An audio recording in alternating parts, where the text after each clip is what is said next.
warahmatullahi wabarakatuh. Selamat pagi, siang, sore, malam, atau apapun sobat Tepers lagi dengan siaran ala-ala dari aku, si mahasiswa teknologi pendidikan dari semester 4 dengan nama induk mahasiswa 19105241036. Nah, sebelumnya aku mau minta maaf nih kalau misalnya di siaran itu tuh ada suara kayak suara burung atau manuk kayak gitu. Jangan didengerin ya guys ya, itu kan aku siarannya di rumah dan dengan perangkat yang seadanya kayak gitu. Jadi tolong dihiraukan saja itu suara-suara noise-nya. Nah, di sini aku pengen nyapa dulu sama dosen aku yang tercinta, yaitu Ibu Novita Luciana sebagai dosen pengampu mata kuliah pengelolaan pembelajaran. Halo Ibu, selamat mendengarkan. Sehat terus ya Ibu ya. Semoga Tuhan selalu menjaga Ibu dimanapun Ibu berada kayak gitu. Aku juga pengen nyapa nih buat teman-teman Tepers dimanapun kalian berada. Gimana nih kabarnya? Jaga selalu kesehatan ya guys ya. Jaga selalu jaga hati, jaga pikiran, jaga mental.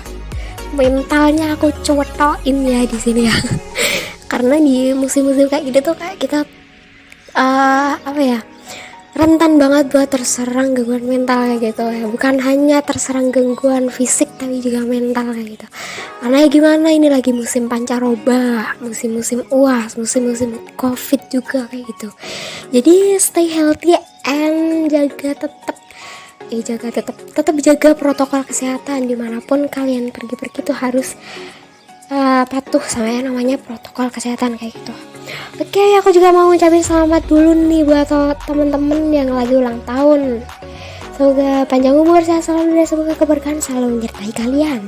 Sama juga nih buat teman-teman yang lagi berusaha move on di tengah badai UAS sih sedemikian rupa, tapi juga lagi diuji sama harus move on dari doi kayak gitu yang malah ditinggal pas lagi UAS-UASnya. Oke, gak usah bahas doi, kita bahas UAS saja sekarang. Oke, aku juga mau ngucapin selamat UAS nih buat para pejuang UAS. Kalian adalah teman-teman saya. Halo. Selamat ya buat kita. Jangan jadikan UAS itu sebagai beban, tapi jadikan UAS itu sebagai tolak ukur kita kayak gitu. Tolak ukur kemampuan kita maksudnya kayak gitu. Oke, teman-teman, apapun tugas kalian, seberat apapun itu, tetap have a nice day and nikmati prosesnya, maka kamu akan bisa nikmati hasilnya. Sumpah aku senang banget apabila ini siaran terupload, berarti tugas UAS aku berkurang kayak gitu ya. Oke, selama 10 menit ke depan aku akan membahas tentang LMS. Nah, apa sih itu LMS?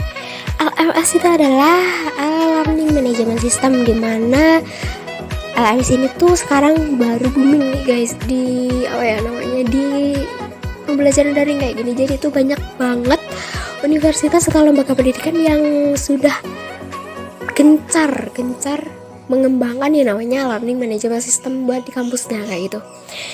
Nah, kalau kita bahas tentang Learning Management System, lebih baiknya kita tahu dulu ya sedikit tentang gimana sih sejarahnya kayak gitu, sejarah perkembangan Learning Management System.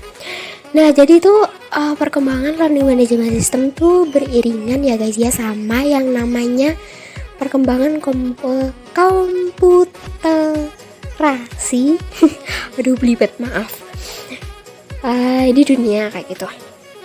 Jadi perkembangan LMS ini seiring dengan perkembangan teknologi komputerisasi yang mana makin kesini dia mampu menghadirkan fitur aplikasi berbasis web. Nah, sekitar tahun 1990-an nih, SoftArch berhasil merilis First Class, di mana ini tuh dinobatin sebagai LMS tertua di dunia. Wow, keren banget sih. Itu mah kita belum lahir ya Tepers. Kemudian LMS pertama ini tuh yang namanya First Class ini tadi ya, itu tuh mampu udah dilengkapi gitu ya sama forum umum atau private email kayak gitu, sehingga siswa tuh udah bisa tuh bertanya-tanya di sini, bertanya sama dosennya kayak gitu.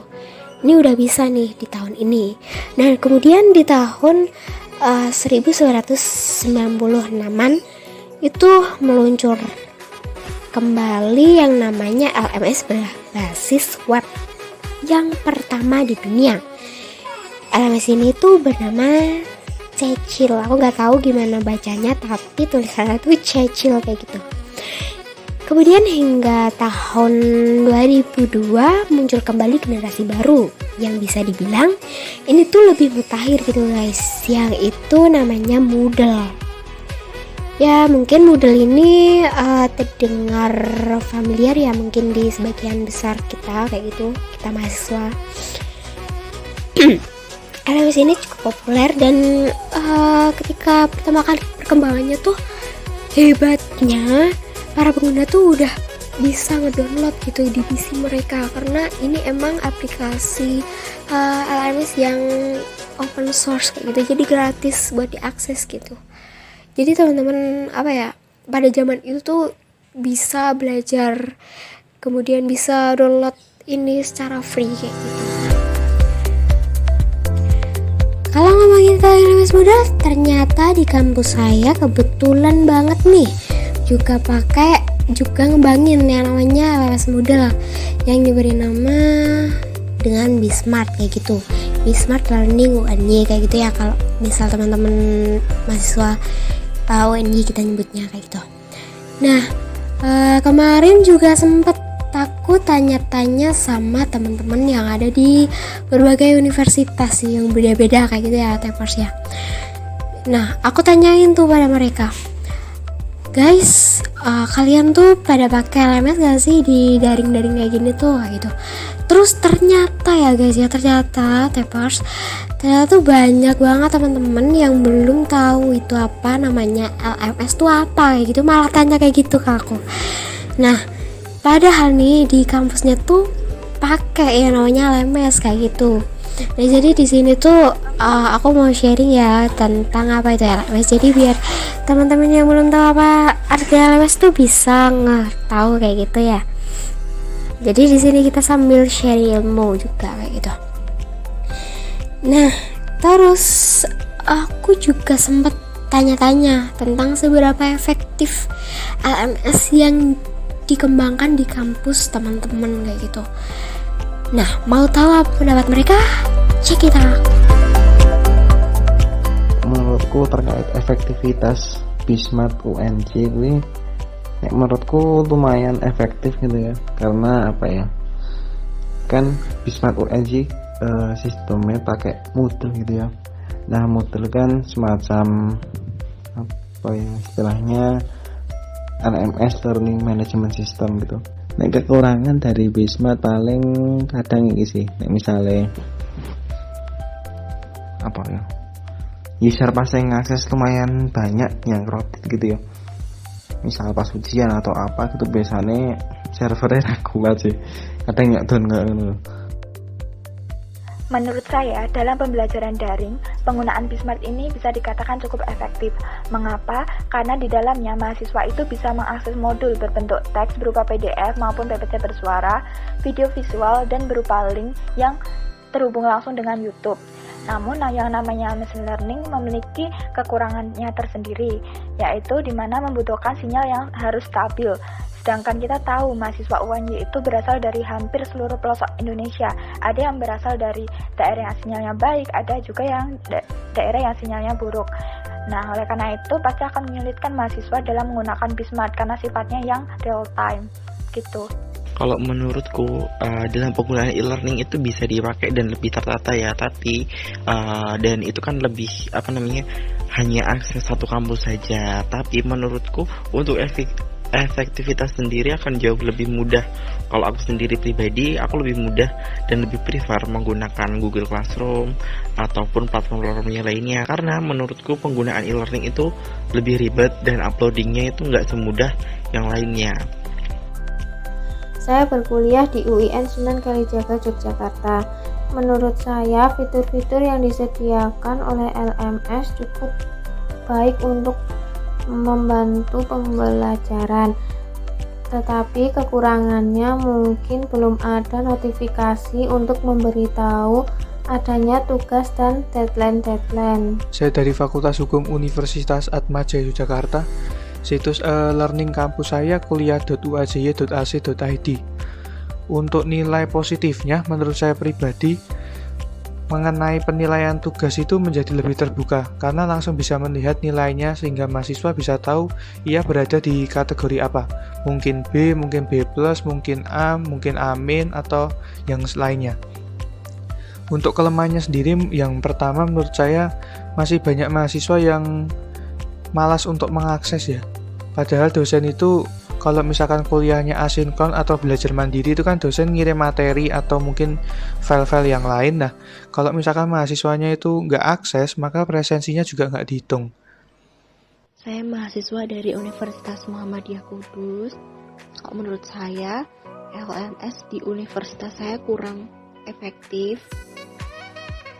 Dikarenakan waktu itu ada LMS hanya untuk di semester 1 awal-awal sampai pertengahan saja. Soalnya dosen-dosen itu kebanyakan memakainya via Google Meet, Zoom, Classroom seperti itu, yang mungkin lebih ringan daripada pakai LMS. Menurut pendapat saya tentang LMS pas kita di Amikom, karena wadah ini masih baru, LMS ini masih baru, masih banyak kekurangan yang mahasiswa awalnya mahasiswa ini rasakan. Salah satunya yaitu karena waktu awal itu kita untuk masuk ke laman UAS kita, setiap kita ingin masuk ke laman UAS kita ini, kita tuh harus melakukan login melalui Google account dari kampus sama atau menggunakan NIM. Nah, hal ini membuat sedikit membuat repot karena kita memerlukan waktu untuk itu. Saat pandemi gini, LMS yang digunakan di UNS itu ada ODW sama Spada. Nah, menurutku untuk efektivitasnya itu kurang karena waktu awal daring hampir semua dosen kan menggunakan platform Spada buat perkuliahannya. Nah, itu sering banget webnya ngedown. Menurut saya, pendapat tentang penggunaan LMS pada sistem Elena yang diadakan di Universitas Negeri Semarang secara garis besar belum bisa dilaksanakan secara efektif karena sebagian besar dosen ketika kuliah daring tidak menggunakan platform Elena sebagai kegiatan pembelajaran sehari-hari. Oke, itu tadi adalah pendapat dari teman-teman kita tentang seberapa efektif LMS yang diterapkan di kampus mereka. Ternyata kalau kita simak bareng-bareng nih ya Sobat Typers, penggunaan e-learning ini tuh belum sepenuhnya efektif gitu untuk diterapin dalam pembelajaran daring. Ya, untuk di sebagian kampus mungkin ini udah efektif, tapi di sebagian kampus yang lainnya mungkin ini belum efektif itu. Oke, di sini aku pengen bagi tips juga nih yang menurut aku ini dapat diterapin dalam rangka peningkatan efektivitas penggunaan LMS, terutama untuk di pembelajaran daring seperti itu ya Sobat Typers. Nah, untuk tips yang pertama itu adalah menurut aku itu penting banget apa yang dinamakan sosialisasi. Karena apa ya? Karena di sini tuh sosialisasi itu menurut aku tuh yang paling penting. Ya semua penting sih, cuman ini suatu hal penting tapi sering dilupain kayak gitu. Jadi kalau misal ya kita udah nyiapin nih yang namanya LMS dengan fitur yang bagus dengan tampilan yang menarik, tapi kalau misal kurang sosialisasi, usernya bingung cara gunainnya, kayak itu ya percuma kan ya Typers ya. Kayak muspro aja kayak gitu, kalau orang Jawa bilang ya percuma kayak gitulah istilahnya. Ya buat apa gitu loh punya les bagus tapi tapi usernya nggak bisa make karena kurang sosialisasi tentang cara pemakaiannya kayak gitu. Ya mungkin orang tuh beda-beda ya, ada yang bisa belajar otodidak, ada yang kudu dituntun kayak gitu. Nah, sosialisasi ini adalah cara atau upaya untuk ya membelajarkan atau mengedukasi user kayak gitu, untuk dosen atau untuk mahasiswa kayak gitu. Karena ya kalau kita cermati dari pendapat teman-teman tadi, ternyata kenapa suatu instansi itu lebih memilih pakai Google Classroom, lebih memilih pakai WhatsApp Group, lebih milih pakai Google Meet itu ya karena mereka merasa bahwa LMS itu ribet, LMS itu susah digunain kayak gitu. Jadi perlu banget sih kalau menurut aku adanya sosialisasi kayak gitu. Nah, untuk tips yang kedua yaitu kita harus memperhatikan UI UX-nya. Nah, untuk UI, untuk yang belum tahu, UI itu semacam kayak tampilan LMS kita gitu, kayak desain tampilan, desain antarmuka, desain interface-nya kayak gitu. Nah, untuk UX sendiri itu adalah user experience atau singkatan dari atau bisa juga dibilang ini tuh kayak kemudahan dalam pengalaman pengguna dalam menggunakan LMS kayak gitu. Nah, jadi kedua desain UI sama UX ini tuh harus kita perhatikan. Kalau UX itu lebih ketampilan, kalau UI itu lebih ketampilan, kalau UX itu lebih ke kemudahan bagaimana cara mendesain LMS agar mudah digunakan kayak gitu. Bagaimana pengalaman penggunanya biar bisa gunain itu dengan gampang kayak gitu ya. Nah, kemudian untuk tips yang ketiga itu yang perlu diperhatikan adalah LMS yang user friendly kayak gitu. Di sini aku bilang user friendly itu yang kayak mana? Yang user friendly itu kalau misal kita mau login tuh ya gampang, kalau misal kita mau upload tugas tuh ya gampang, kalau misal kita pengen akses materi juga gampang. Terus di sini juga penting banget ya sebenarnya adanya notifikasi tugas di LMS kayak gitu ya. Ini kayaknya kalau di kampus aku tuh belum ada ya ini ya, notifikasi buat tugas-tugas. Kalau misal ada tugas di Bismart kayak gitu belum mampu untuk memberikan notifikasi tugas tersebut kayak gitu. Nah, mungkin nanti di perkembangannya nanti bisa ditingkatin lagi tuh yang namanya fitur notifikasi kayak gitu. Nah, ini juga bisa mempermudah mahasiswa buat kayak yang sering-sering lupa buat ngecek tugas di Bismart kayak gitu, nanti bisa ke reminder kayak gitu. Nah, untuk yang keempat itu yang perlu diperhatiin banget adalah server. Kenapa server? Aku bilang ya karena server ini tuh penting banget ya guys ya, di samping ketiga hal yang udah aku sebutin di atas tadi. Nah, server ini tuh yang mengaruhi akses kita, cepat sampai akses kita kayak gitu. Kalau misal suatu LMS itu digunain bareng-bareng sama-sama kayak gitu, kadang tuh dia down kayak gitu, servernya down, dan jadi kayak kita jadi kayak bakal susah juga kalau misal mau ngirim tugas kalau pas server down, jadi overjoy kayak gitu, jadi terlambat.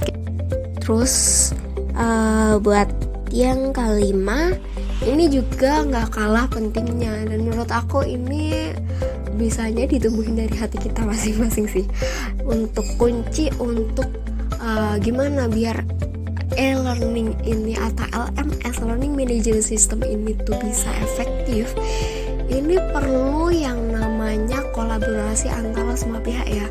Maksud aku misal ya ini LMS-nya udah bagus ya LMS-nya, dosennya udah kasih file materinya dengan baik, terus dia udah kasih kuis atau penugasan di situ udah tertata, udah sistematis. Tapi kalau mahasiswanya enggak aktif dalam menggunakan LMS tersebut ya sami mawon sama aja podo wae kayak gitu ya.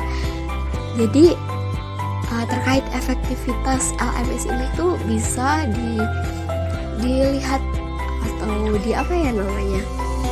tergantung sama ya bagaimana LMS itu dikembangkan, baik buruknya kayak gitu maksud aku.